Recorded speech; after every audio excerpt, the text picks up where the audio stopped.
Le second titre, c'est toujours le Penelope Gate. Bonsoir François Fillon. Bonsoir Monsieur Aliagas. Alors, vous avez avoué avoir également employé vos enfants, car ce sont de très bons avocats. Sauf que à l'époque, ils n'étaient pas encore avocats. Non, écoutez, je vous arrête là-dessus. Arrêtons avec toutes ces calomnies. En fait, quelle est la situation? J'ai eu droit, en tant que député de Paris, à quatre assistants parlementaires. Tout à fait. Donc Pénélope, ma femme, Cindy Fillon, ma fille, Kevin Fillon, mon fils, qui est avocat, qui a 16 ans et qui est un des plus jeunes avocats de Sablé-sur-Sarthe, et puis également, quatrième assistant parlementaire, Philippe Seguin. Excusez-moi, mais tout le monde sait que Philippe Seguin est décédé en 2010. Oui, j'ai appris ça aussi. Je suis effondré à chaque fois que j'apprends ça. C'est pour ça d'ailleurs que Philippe Seguin m'a écrit hier et qu'il m'a écrit cette lettre que je peux vous livrer. Vous voyez que tout est transparent. Cher François, étant actuellement toujours décédé, je reverse l'intégralité de mon salaire d'assistant parlementaire à Pénélope. Vous voyez? Donc je le dis, je le répète, laissez tranquille ma femme. Ok. En tout cas, pour mieux comprendre vos relations avec votre épouse, on a demandé à un de vos amis de nous dresser un peu le portrait de cette histoire en toute amitié. Regardez. Voici mes mémoires à moi que j'ai. Chapitre 4, François et Pénélope Fillon, les époux modèles.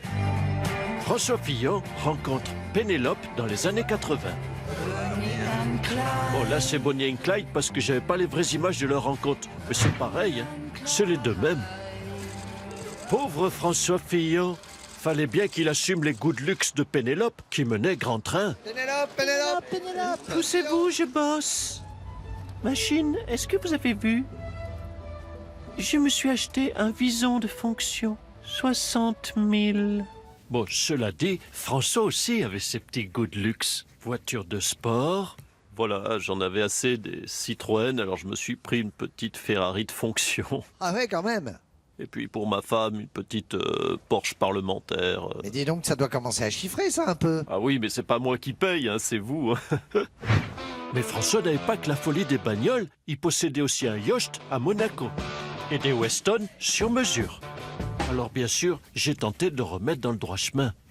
Bon François, ça suffit maintenant. Ouais. Hein? Les Ferrari, le yacht, les salaires de ta femme et tout le totem. Je sais, mais j'aime le pognon. Et puis je préfère te prévenir parce que faire engager ton Labrador au Parlement européen, ça passera jamais cette histoire. Hein? Mais même Balkany, il a jamais osé. Ouais. Hein? Tu comprends ce que je dis? Mais ça m'arrangerait en fait. Oui, ben ça arrangerait tout le monde que son chien gagne 12 000 € par mois. Mais François ne voulait rien entendre. Et du coup, Rex Fillon est devenu le premier Labrador haut fonctionnaire. Quant à Pénélope, elle entraînait François vers le grand banditisme.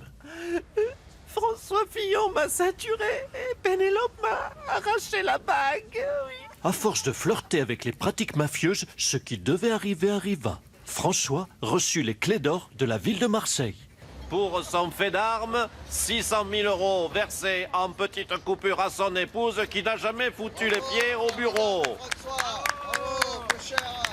Victime de la grippe aviaire transmise par un canard, François tenta, les larmes aux yeux, de se justifier.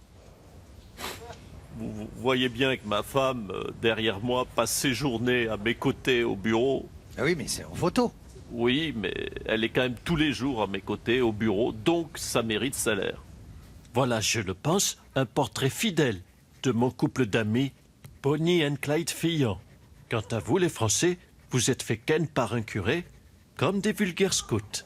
Et bien sûr, vous le savez, moi, je continue à écriver sans regarder. Salut les ploucs!